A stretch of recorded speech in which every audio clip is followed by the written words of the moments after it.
Olá pessoal, aqui é Igor Macedo e nós vamos apresentar este trabalho que foi desenvolvido para a disciplina de Sistemas de Tempo Real na UFRN, no semestre 2017.2.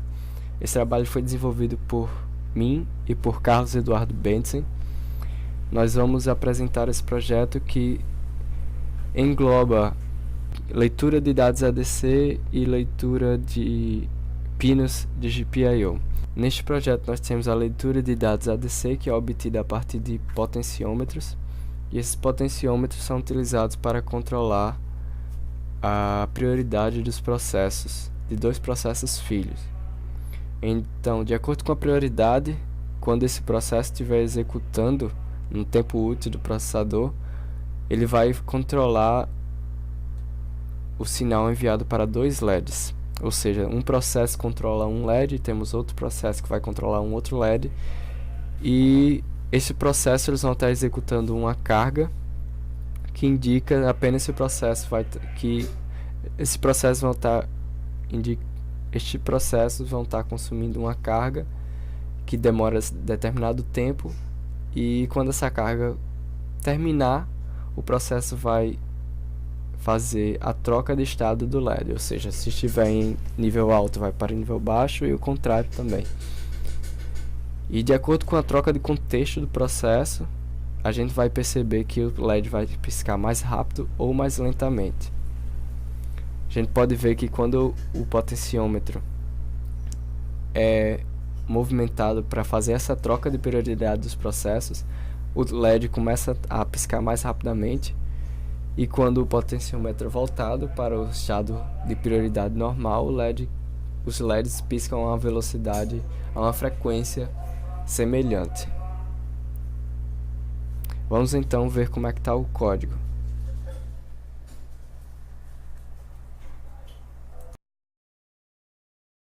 Então pessoal, vamos lá explicar um pouquinho mais do código que estamos usando para fazer esse projeto.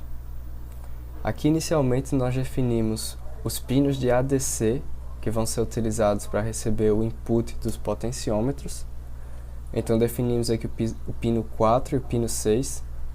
E esse buffer que é mais ou menos o tamanho da string que nós vamos estar utilizando.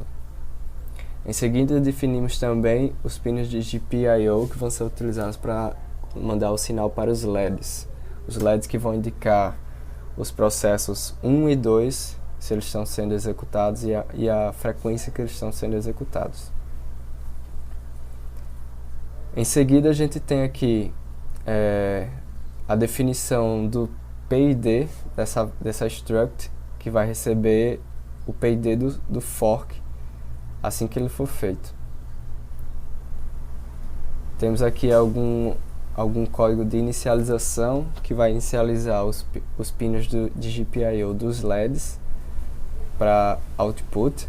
Nessa linha aqui nós definimos o primeiro fork, que vai criar o primeiro processo filho. E em seguida a gente já começa a definir o que é que cada processo vai fazer. No caso, se o PID for maior do que 0, nós identificamos que estamos no processo pi. E precisamos então fazer um outro fork em seguida, para que a gente possa criar dois filhos, porque nós vamos precisar de dois filhos para controlar as prioridades dos processos e controlar os LEDs.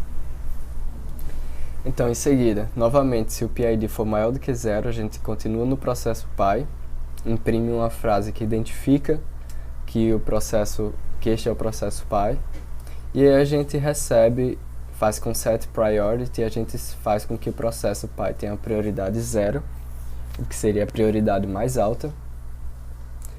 E assim, logo depois a gente vai pegar essa prioridade para apenas confirmar qual é a prioridade do processo pi. E então a gente continua para poder fazer a leitura do ADC, que vai setar a prioridade de cada processo filho. Então a gente utiliza alguns códigos que são para fazer a inicialização dessa parte, que vão identificar, por exemplo, esse buffer, ele vai receber aquela string que identifica o arquivo que vamos fazer a leitura do ADC. O snprintf vai fazer apenas passar essa string para o buffer. E aqui é importante ver essa linha aqui.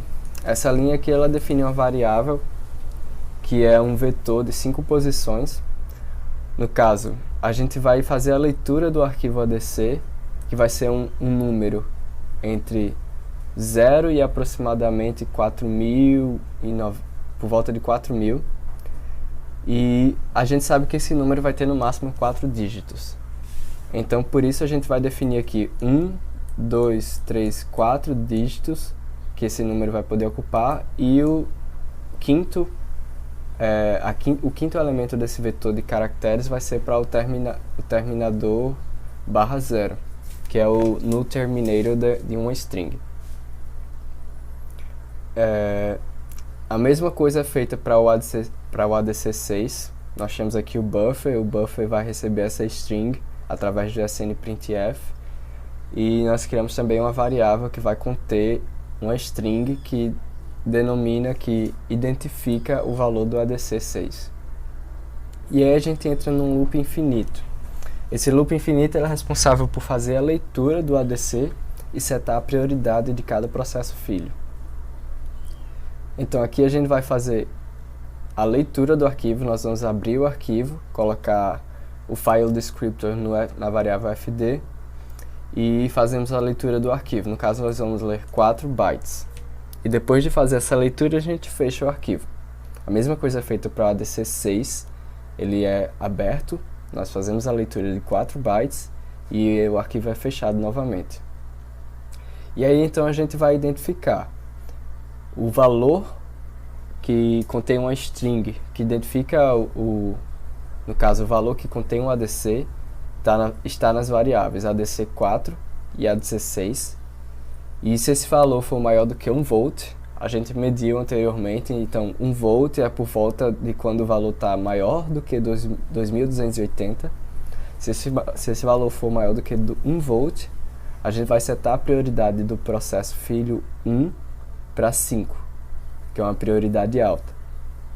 Se esse valor for menor do que 1 volt, a gente vai setar a prioridade do processo filho 1 para 19, que é uma prioridade baixa. E a mesma coisa a gente repete para o ADC6, sendo que isso vai ser feito para o filho 2. Então, se no ADC6 receber um valor maior do que 2280, o processo filho 2 vai receber uma prioridade 5, e caso seja menor do que 1 volt, vai receber uma prioridade 19.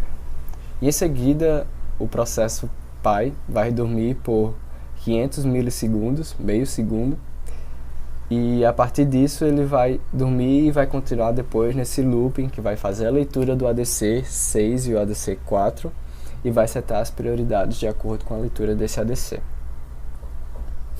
E aqui é só um porém, que caso a gente esteja no processo filho, a gente tem um goTo aqui que vai fazer com que o código pule dessa parte e vá direto para a parte que o processo filho 2 precisa estar sendo executado.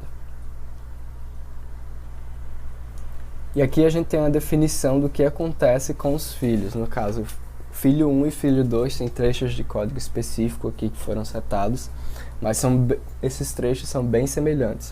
O que é que o filho 1 e o filho 2 está fazendo? Ele está executando uma carga, que é basicamente um loop bem grande, e esse loop está sendo executado, sendo que ele vai sendo executado de acordo com a troca de contexto do processo. Então, se o filho 1 estiver sendo executado, esse loop vai sendo executado, mas se o filho 1 não estiver no contexto atualmente do processador, ele vai estar parado e vai estar no status de que o processo não está executando. A mesma coisa vai acontecer com o filho 2. Sendo que acontece, se a gente faz essa leitura do ADC, a prioridade vai aumentar ou diminui, a velocidade com que acontece essa troca de contexto também vai aumentar ou diminuir, dependendo da prioridade do processo.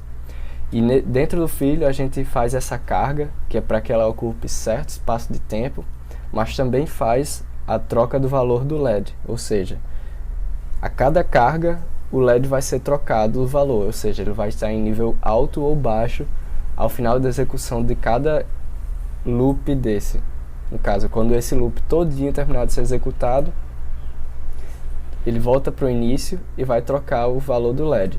A gente tem esse loop infinito aqui, tem uma mensagem que diz qual a prioridade do processo, e se é, por exemplo, se a gente tiver numa iteração par desse loop infinito, o LED vai receber o valor 1, ou seja, vai estar aceso. Se a gente tiver numa iteração ímpar, aí o LED vai receber o valor 0.